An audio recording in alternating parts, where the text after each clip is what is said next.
Welcome to our program on Kardec Radio. Hello, dear friends. I am Correa, and we are here every evening at 9 p.m. Eastern Standard Time to better align ourselves with the Creator on high. How so? By studying the divine laws that govern the universe. Tonight, we are beginning, as we did last week as well, the study of virtues and vices. Why is it important for us to study both virtues and vices? Because by understanding where we would like to get to, the achievement that we're looking forward to reaching, we can better train ourselves to reach that goal.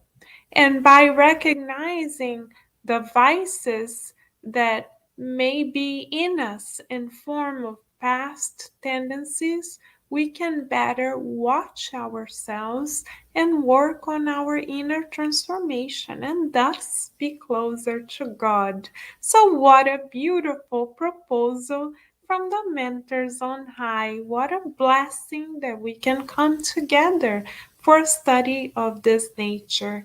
And of course, everything that is done in a teamwork effort is more divine. So, thank you for being here, joining the team of the good, and consciously choosing to both think the good, feel the good, mold the good, share the good in this brief time that we will spend studying together. Welcome, everyone, and let us begin our study tonight by reading question 894.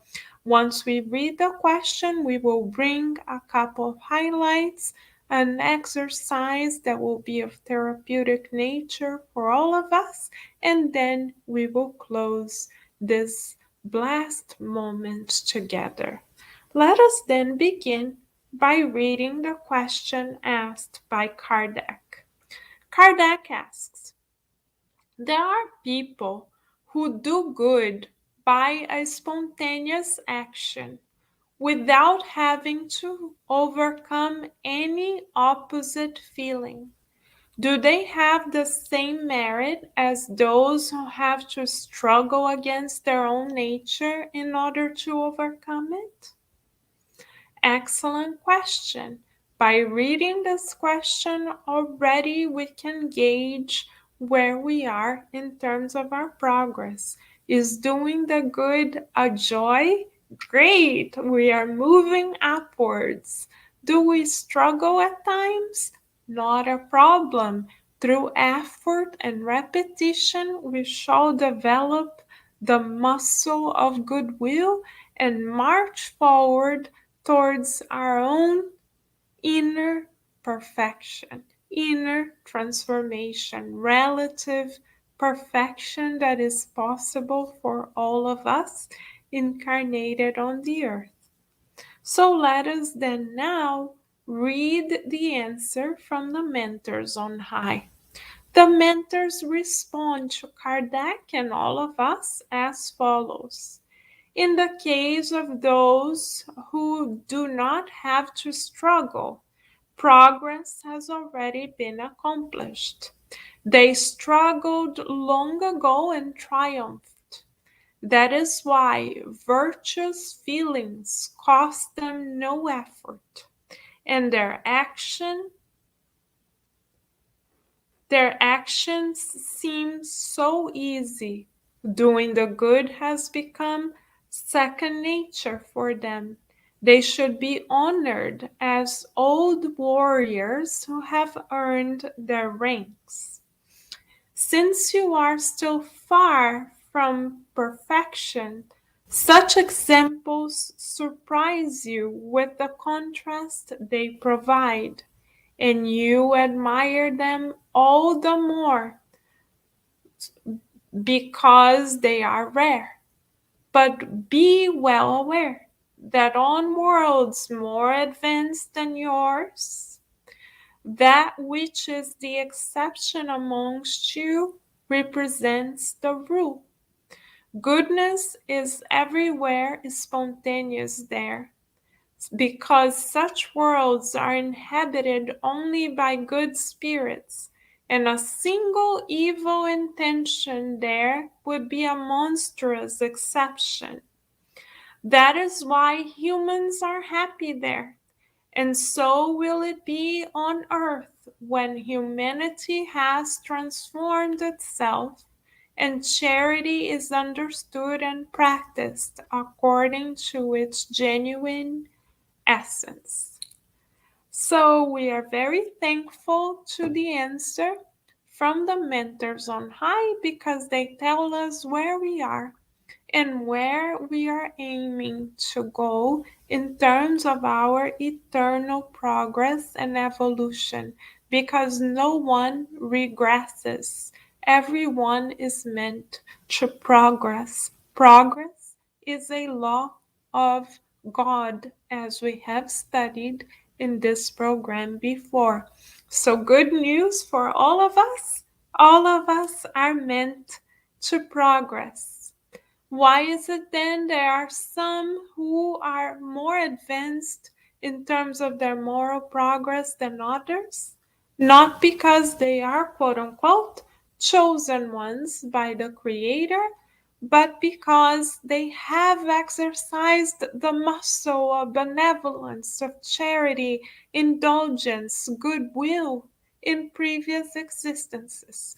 Such, we are certain, is the case with our beloved Chico Xavier, our dear Geraldo Lemos Neto, who is a host at Kardec Radio and who spent much time with Chico Xavier over more than 1 decade, tells us that Chico Xavier used to spend his weekends doing the good.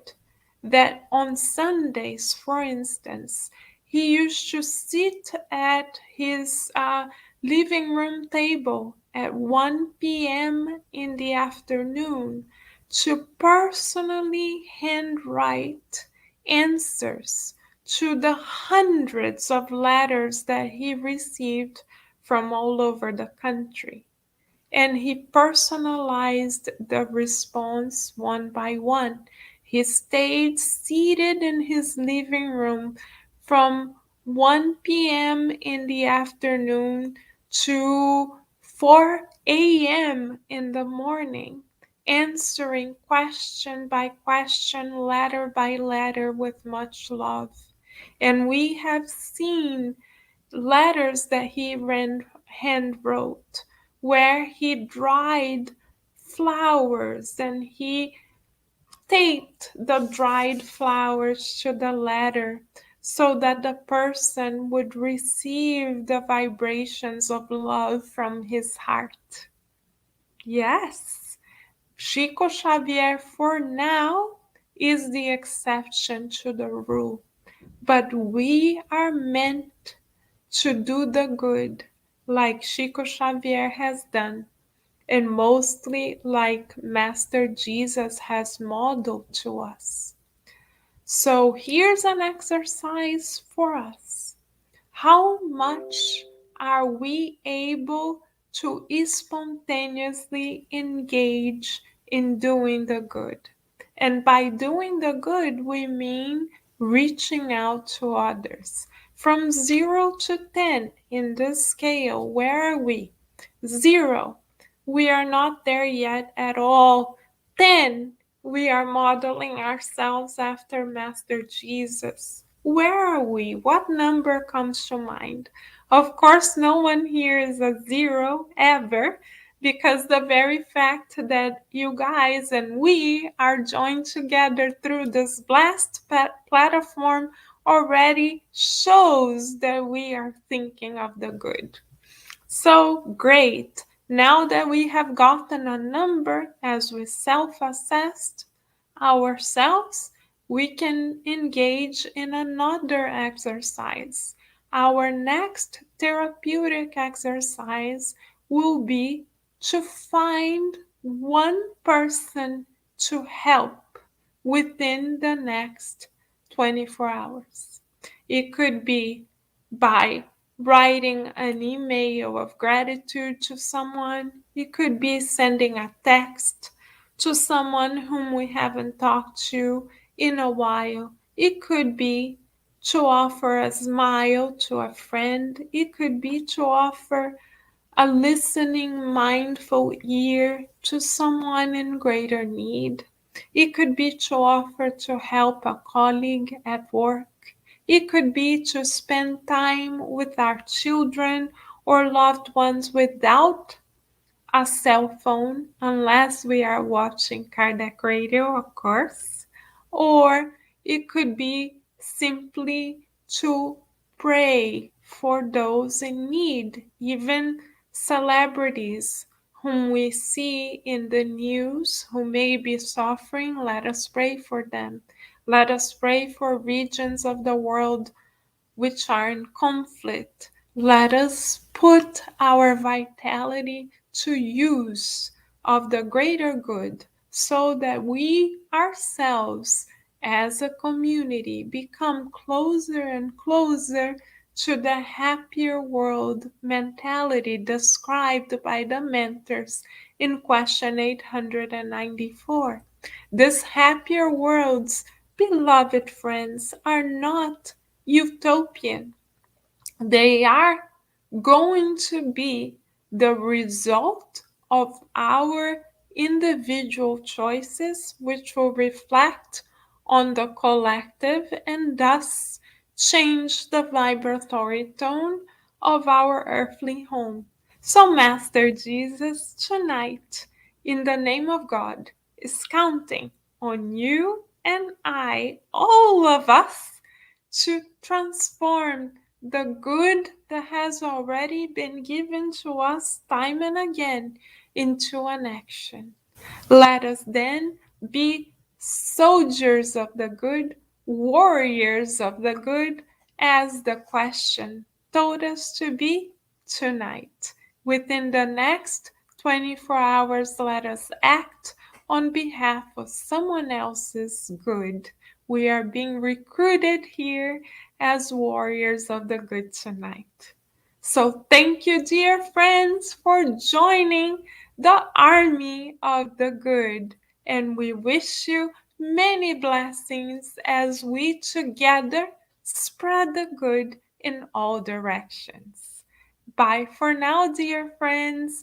Thank you for the gift of your presence.